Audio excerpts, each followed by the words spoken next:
Good evening. It is Wednesday night and I haven't spoken to camera yet. Just got back from choir. Yes, I'm wearing the Lucy and Yak sunflower dungarees again. Yeah, it's just my personality now. It's like a ready-made go-to outfit, which is nice and bright. I'm also matching my wicked monkey. That was unintentional. I am a little bit hyper, have some things to share with you. So let's dive in. Let's first go to the book that I have finished since I last spoke to you. I finished one book and that was The Little Brooklyn Bakery by Julie Caplin. I didn't like this book. I liked it enough to not DNF it, but this is part of the Romantic Escape series. The first one being The Little Cafe in Copenhagen, which I loved. I think I gave 4.5 stars to. This one just didn't do it for me. I hated the romance in it. And obviously it is marketed as a romance, so you can't love a book if you hate the romance when it's meant to be a romance. However, positive points. I did enjoy the food descriptions. That was one of the things that kept me going through it. I also enjoyed the friendships that our main character Sophie was building up. And I think if I'd have enjoyed the setting a little bit more as well, it would have bumped it up. I think I gave this a 2.5 star. So really like smack bang in the middle. And I am going to be carrying on with the series. But Brooklyn is just not one of those places that I have an interest in visiting. So, whereas in the first book, the city of Copenhagen really like came alive in the book for me. In this one, Brooklyn could have been London, could have been anywhere. There was nothing that kind of stood out that we were somewhere else, if that makes sense. Yeah. What else can I say about that one? I am currently reading all these books, plus a Girlhood, which I have about 10 pages left, and then I'll be sending it to Charlie. So Charlie is on its way to you soon. But yeah, I haven't read anything today. I've read not a single page of anything because I rediscovered Sims 4 and that has taken over my life. But I did get some book mail today, so I thought that I would share that with you. So the first is a copy of Sorry Bro by Talia. Now, I showed you this in another haul because this was also the Words and Kisses book club pick for last month, I believe. And so this will be, I'm putting together a few bits to give away when I hit 2k. So this is going to go into there. And then the wonderful Victoria was unhauling some books. So I liberated these from her unhaul. So the first of these is The First Day of Spring by Nancy Tucker. I can't remember, and I can't work out from the blurb if this is the one where a child kills another child. I don't know, but Claire McIntosh said it was chilling, so I'm looking forward to reading that one. She was also getting rid of The Doll Factory by Elizabeth McNeil. I read Circus of Wonders by Elizabeth McNeil last year and really enjoyed it. And then there is The Flames of Albion by Jean Menzies. This is one that I meant to pick up when it was released, didn't get round to it. So thank you so much, Victoria, for sending me those. As I'm filming this, my Trash My TBR video has been up for a few hours, and like I say, I've been at choir, so I've only just looked at the comments when I've got back. And you guys are delivering on trashing my TBR, so much so that I'm already taking one book off the shelf, and that is Jodie Picoult's House Rules. I have been told by an Own Voices reviewer that this is a really bad stereotypical representation of someone with Asperger's, and actually Asperger's itself isn't a diagnosis anymore. And so I do not want to read such a chunky book with bad representation.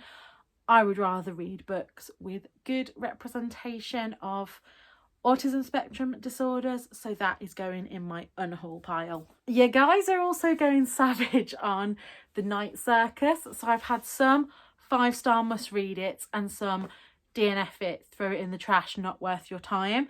So that's interesting. I think that might have to go onto my to read soon pile. Don't think I've got anything else to tell you. I am teetering on finishing a few books, so I will come back to you tomorrow.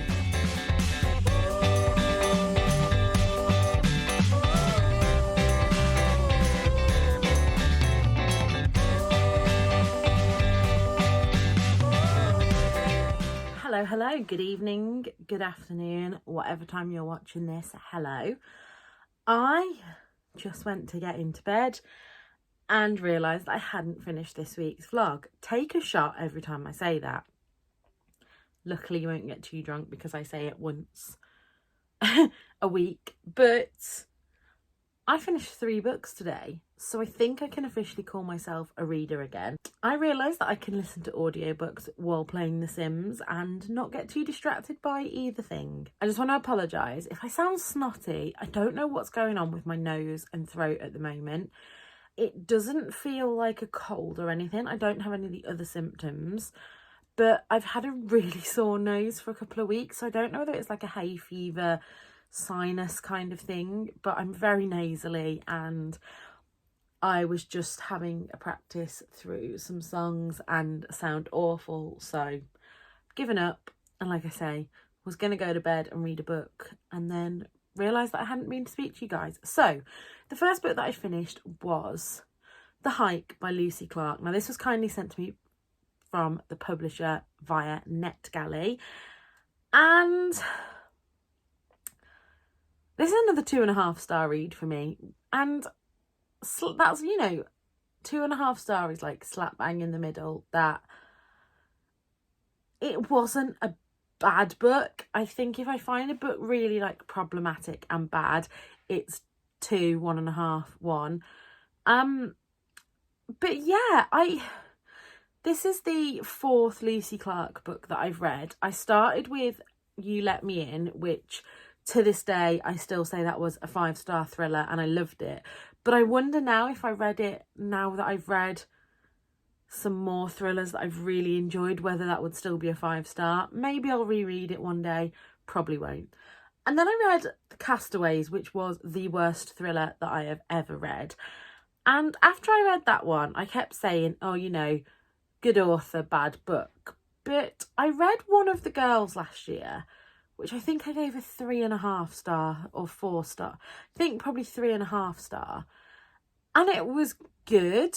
But it was just good. And that's the same with this book. So I did really enjoy the setting of this book. 4 friends go on a hike, and from the beginning you know that one of them doesn't come back alive. Now, I guessed pretty much every twist in this book, and that doesn't always put me off a book, but I've just found now, after reading One of the Girls and then reading The Hike, Lucy Clarke's books seem to have a kind of formula to them. So there is one twist that I don't want to spoil, but I tell you what, I'm going to hold my hand up now. If you don't want to hear this spoiler, when my hand goes down, come back in. So the whole time you hear of one of the characters has been told by this couple that they've seen a body, and I think you're meant to think that it's one of our 4 main characters, but actually I saw straight through it and knew that it was going to be, the twist was going to be that actually he was talking about something that happened a year earlier. So yeah, that was that twist, which I saw coming a mile off. And then something that happened at the end that I didn't see coming, but was just totally unbelievable. So like I say, the atmosphere of this one, it was really creepy. The descriptions of being on this mountain and the air being so thick that you couldn't see hand in front of your face, and them camping and all of that really creeped me out. But the actual storyline didn't do it for me, so I don't think I'd recommend this book. I wouldn't not recommend it. That said, I know that some people do enjoy quite predictable thrillers. And yeah, like I say, I wouldn't not recommend it, but I also wouldn't recommend it if that makes any sense. So because of that, where have I put it? I have decided to unhaul Lucy Clarke's No Escape, because out of 4 books of hers I've read, one was like 100% 5-star, one was, oh my god, what did I just read, that was terrible, and 2 have been fairly middling. So I'm going to send that off to the charity shop and hopefully it will find a better home. So that's another book from my Trash My TBR that is leaving my collection. I then finally finished Take a Hint, Dani Brown, with a week left to go until the Eve live show, which is next Sunday, I believe, for the Sister Along. And that will be hosted by Victoria and Chloe and myself, so I'll link their channels below. But again, I think I loved this even more the second time round, the same as I said with Chloe. When I read Take a Hint, Dani Brown for the first time, I'd got into my head that this was going to have sapphic romance in it. So when it didn't, that really disappointed me. I've just realised that I've matched my nails sort of to this colour. So going into it this time, knowing that it was a male-female sex scenes that I was getting, I could enjoy them more without that disappointment factor. And there were certain elements that I'd forgotten, and again, really just enjoyed this one. Talia Hibbert has this fantastic way of writing her men, actually. I think a lot of romances that I read especially focus on the female and the men are just kind of there to look good. Whereas in this, Zaf is Muslim and has anxiety, which the representation from someone who suffers with anxiety was fantastic. And yeah, 5-star read again. So I am very glad that I read that one. And I might actually finish Eve Brown before the live show. Nothing like cutting it fine. And then the last book that I finished today was A Girlhood by Carolyn Hayes. And this book, I have been reading this for most of this year. I've had to take it really, really slowly because it covers some really sensitive topics, but it's done so well. It was one of those that took a lot of thinking. So it's a memoir, a letter to my transgender daughter, and Carolyn has this way of writing whereby she is able to talk about her privileges and her own feelings in a way where she doesn't overshadow her transgender daughter.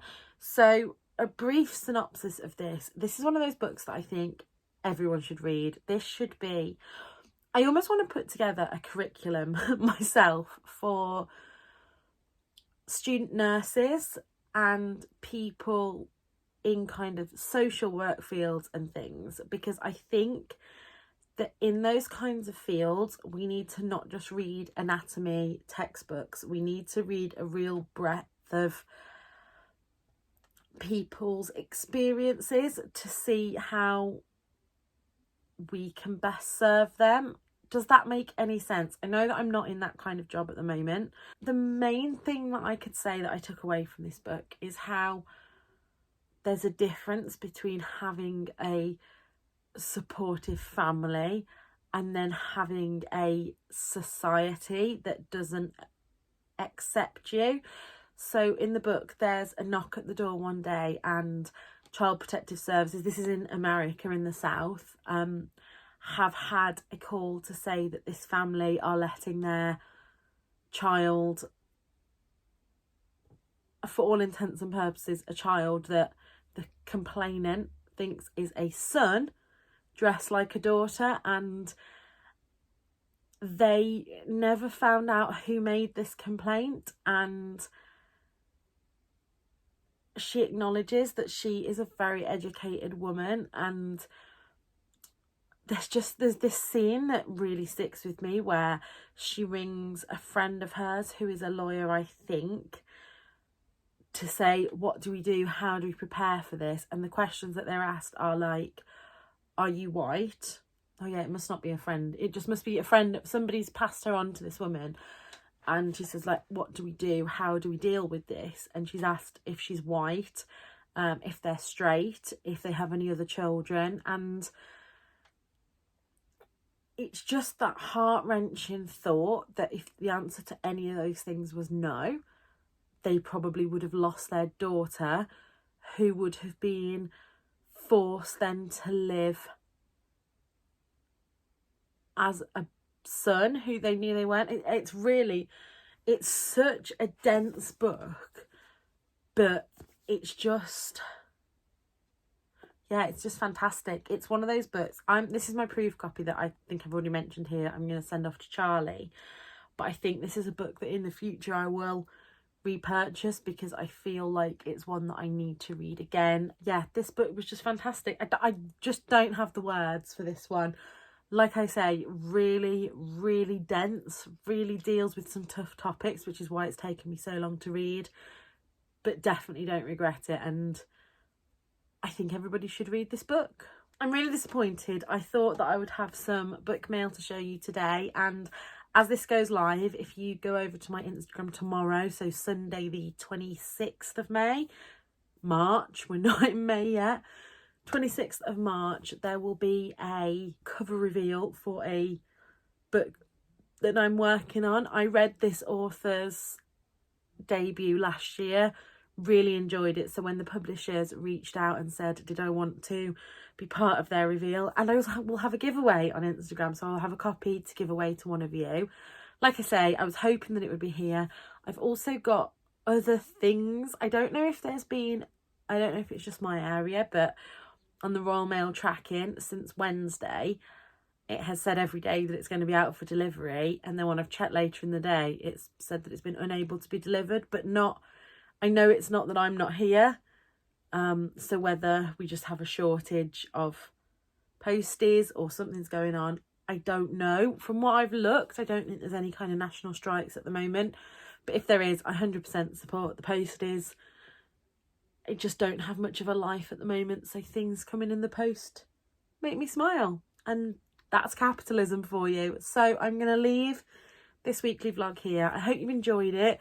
I know there hasn't been much going on around these parts, but until next time, look after yourselves. Bye.